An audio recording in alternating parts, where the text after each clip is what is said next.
Hi guys, and welcome back to my channel. Today I have something a little different, hopefully interesting to you. I recently went and got a Dexa scan done, and I wanted to tell you about it.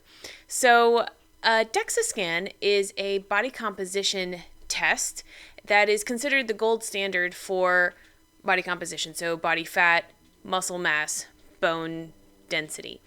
I think originally and probably primarily it is used as a bone density test. So when doctors prescribe it, it's usually for older folks or people who are have propensity for osteoporosis. But a lot of athletes use it as well, just to measure their body fat percentage in the most accurate way possible. So I had heard people talk about this in the community, and I wanted to get one done. I've heard that people just sign up and go. I don't know how they do that because all the places that I researched here in New Jersey required a doctor's prescription, as if you wanted to get like an x-ray or an MRI or something. The doctor has to prescribe that, and then you go to like a radiology center or something. So I had a really hard time finding a place that didn't require a prescription. I found two places. One place was like a weight loss center, and it seemed a little sketch. Like it seemed like they were probably going to be selling me lots of like pills and shakes and stuff, fat burners, and I don't like those kinds of places. The other place was this University Orthopedics Associates. So it was basically like a rehab center for people who had injuries, I think. It looked like a full-on hospital.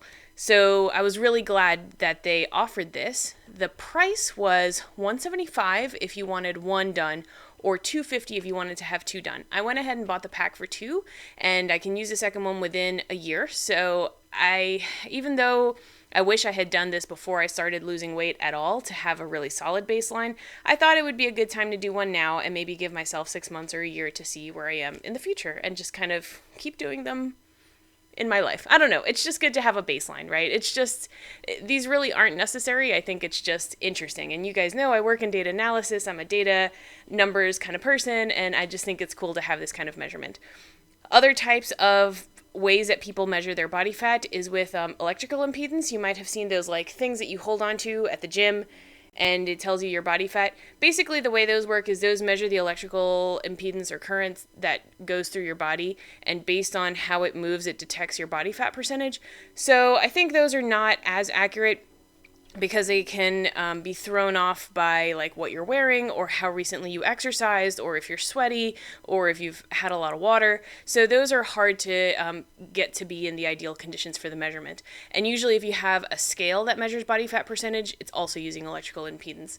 Other methods are calipers, which if you've seen, they're like physical little pincher things that they will pinch you with at the gym in different parts of your body, so like arms, legs, belly, and I think those are pretty accurate from what I've heard, but a lot of gyms don't do that now because of like liability issues, because they have to like, get your inner thigh and like your buttocks and things like that, and people like aren't comfortable.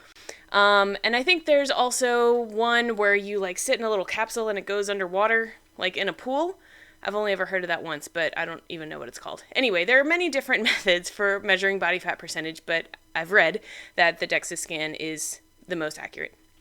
So anyway, I went to this place, and they require that you are fasting for 8 hours going into it and have not even had more than 8 ounces of water within those 8 hours. So I basically went first thing in the morning and didn't have any water when I woke up, which I normally do, but that's okay. And they ask that you wear like light clothing or yoga attire. I was in sweatpants because it's already cold here in New Jersey, so then I ended up just taking my pants off and I was in my underwear. Doesn't matter.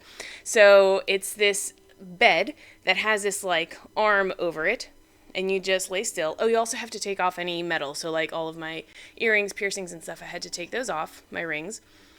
So you lay on the bed, and it has this arm, and on the inside of the arm, like it's not enclosed, so it shouldn't make you nervous. But inside the arm you see almost like a little camera or eye or something. So the arm goes like, and then the thing goes and then it moves forward. So it goes kind of slow. I would say it takes maybe like 8 minutes to do the whole body, and you just lay still, and that's it. And it prints out your results immediately. So I wanted to show you what the results look like because I think this is pretty cool. So first thing is they show your body composition. So this is like the little x-ray, I guess, or scan. And the darker parts are where you have more body fat. So I thought that was neat. It's clear that most of my body fat is like in my belly, which isn't surprising, and kind of in my arms. And then down here at the bottom, it shows what percent. So my weight that morning was 185.4. They weighed me there. I had clothes on, whatever. And then it breaks down how much each of your body parts weighs. So I thought that was kind of interesting, right? So like my arms all together weigh 20 pounds, my legs weigh 59.2, etc. And then all the way to the right, I thought this one was interesting too. This is how much bone is in your body. So I have 6.49 pounds of bone. That's it. I thought there would be more. Like, I don't know. I guess if you imagine like a human skeleton and you pick it up, you would expect it to weigh more than 6.5 pounds, but apparently that's within the normal range. And then the interesting ones here are fat mass and lean muscle mass, which is your muscle. So in my arms, for example, I'm 7.3 pounds of fat, 12.6 pounds of muscle. In my legs, 14.7 pounds of fat, 42 pounds of muscle. Heck yeah. And my trunk, 38 pounds of fat, 55 pounds of muscle, and so forth, right? So my whole body is 61.7 pounds of fat, 117 pounds of muscle. That's interesting. Okay, cool. That means my total body fat percentage is 33.3, which actually does align with what my scale at home typically says. Whatever. Okay, so that's interesting. Then they show you your waist to hip ratio, and that's just based on body fat. So mine is at 1.27, and I believe they said the healthy range is to be under 1. So that's something to aim for changing in the future. And then this was something I was very interested in, was my resting metabolic rate. So this tells you how many calories your body burns in a normal day if you literally did nothing. If you just laid in bed and breathed and like your organs continued functioning, your body would consume 1,620 calories per day. So I thought that was good to know as well. Then on this page, it shows you what percent fat each of your body parts are. So for instance, my total body fat percentage here, it says 34.5. I don't know why that's different from the other one, but anyway, my left arm and my right arm are both 36.6% fat, but like my left leg and my right leg are both 26% fat. So like of my whole body, my legs have the least amount of fat, which isn't surprising because I am familiar with my body and my legs are really strong, but that's pretty cool to look at. And then like my trunk, so my midsection is 40% fat. That's where all my weight is, really. And when I gain weight, it's in my belly. When I lose weight, it comes from my belly. Like my legs have always been strong even when I was heavy, but that's pretty cool to look at as well. So I thought that was neat. And then this last page I thought was kind of interesting as well. They show the difference in muscle mass from left side to right. So I think a lot of, athletes, bodybuilders, weightlifters, whatever, might accidentally overwork one arm, or if you're a right-handed person, you're probably right-hand dominant. So it's only natural that your right side would pick up the slack in a sense if you're lifting with both arms, but you should be aiming for these to be equal. So in my case, my right arm was 6.8 and my left arm was 5.8 pounds of muscle. So my right arm was definitely a pound more of muscle than my left. Isn't that crazy?